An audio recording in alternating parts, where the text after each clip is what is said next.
Bismillahirrahmanirrahim. وَلْتَكُنْ مِنْكُمْ أُمَّةٌ يَدْعُونَ إِلَى الْخَيْرِ وَيَأْمُرُونَ بِالْمَعْرُوفِ وَيَنْهَوْنَ عَنِ الْمُنْكَرِ. Alhamdulillah wassalatu wassalamu ala rasulillah mabad. Allah berfirman, wajahidu bi amwalikum wa anfusikum. Berjuanglah kalian, berjihadlah kalian melalui hartamu dan dirimu. Hampir semua ayat-ayat berjuangan dan pengorbanan itu dimulai dengan bi amwalikum, harta kalian, harta kalian. Saya mengajak secara praktis dan kami sudah buktikan. Rp1.000 itu bisa luar biasa dahsyat.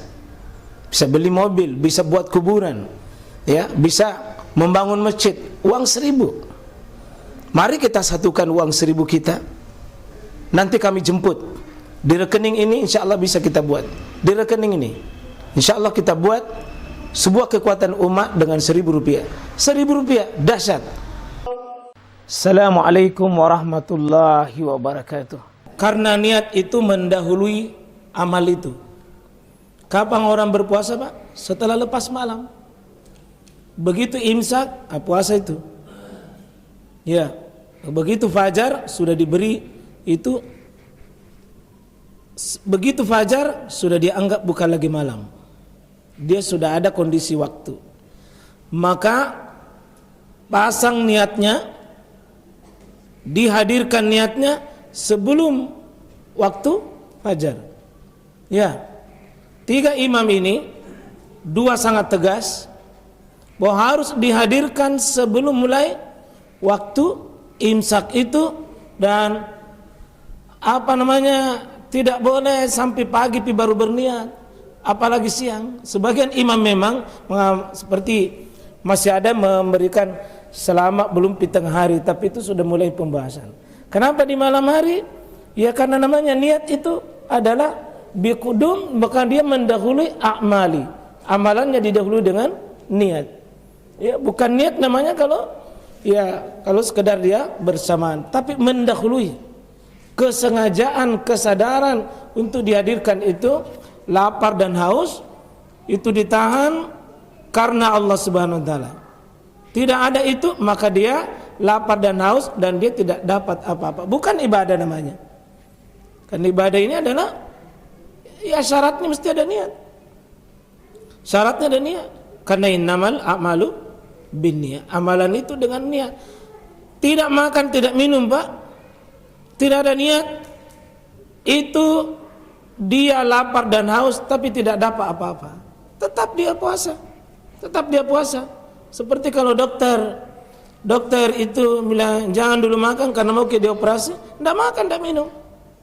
Tapi niatnya tentu bukan niat ketaatan kepada Allah untuk itu, tapi untuk dia operasi. Maka dia tidak makan, tidak minum, tapi bukan ibadah namanya. Niat mesti mendahului setiap at-ta'abbud kepada Allah Subhanahu wa taala. Saya kira seperti itu Pak Ustaz. Ya. Bagus dihadirkan setiap malam. Yang dimaksud malam di sini kalau kita sudah berbuka. Kalau sudah berbuka, begitu kita sudah berbuka, alhamdulillah kita lanjut besok, itu sudah bagian dari niat. Kalau tidak ada masalah pada kita, itu dari awal kita pasang, alhamdulillah selamat, tidak pernah batal insyaallah. Iya, nanti mau jelasnya nanti pembahasan niat di kitab Bulughul Maram itu persis nanti hadisnya kita bahas itu. Iya.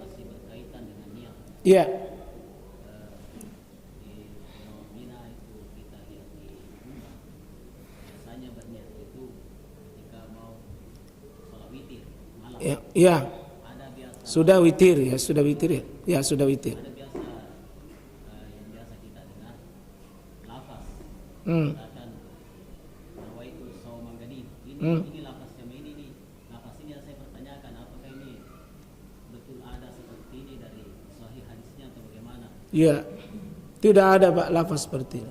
Tidak ada lafaz niat manapun yang ada kecuali lafaz niat dalam haji dan umrah.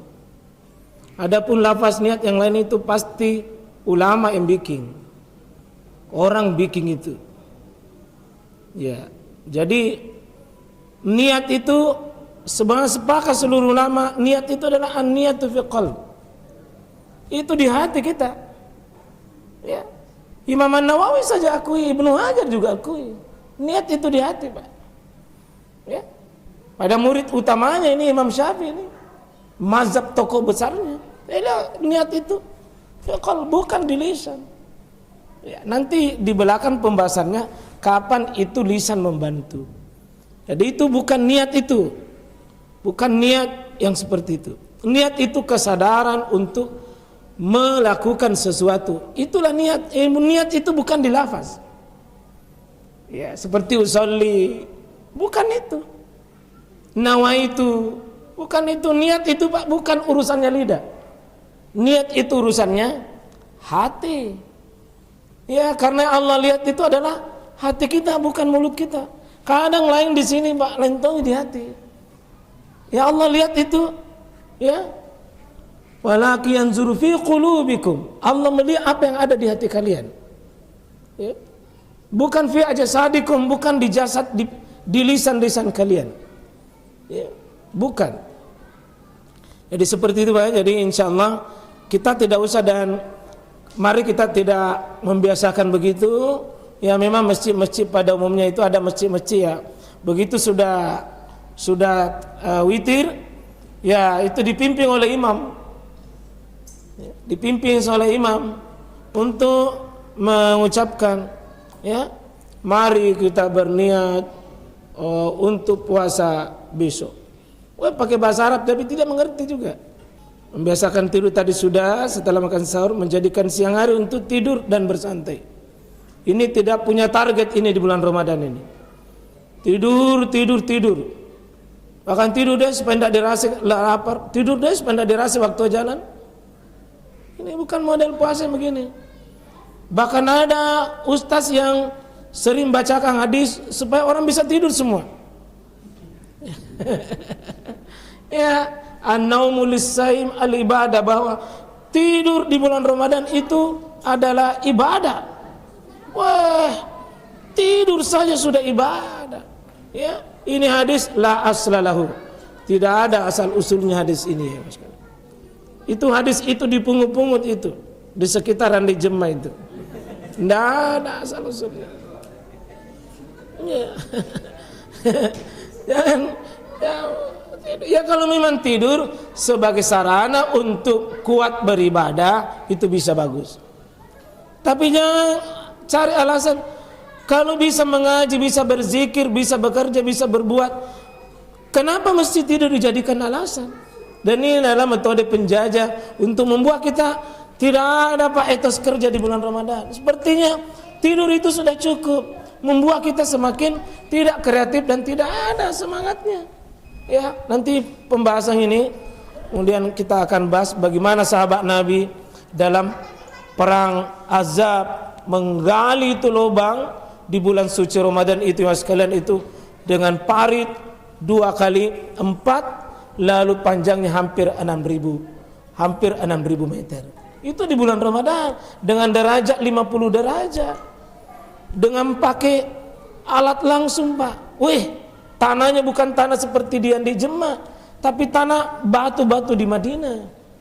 Itu sananya sama, itu pakai tidur, enggak jadi yang begitu. Bersemangat orang. Kalaupun tidur tidak disalahkan, tapi bukan tidur-tiduran dengan santai. Itu menjadi orang mau malas itu. Barakallah. Subhanakallah bihamdik, syadu an la ilaha illa anta astaghfiruka wa atubu ilaik. Assalamualaikum.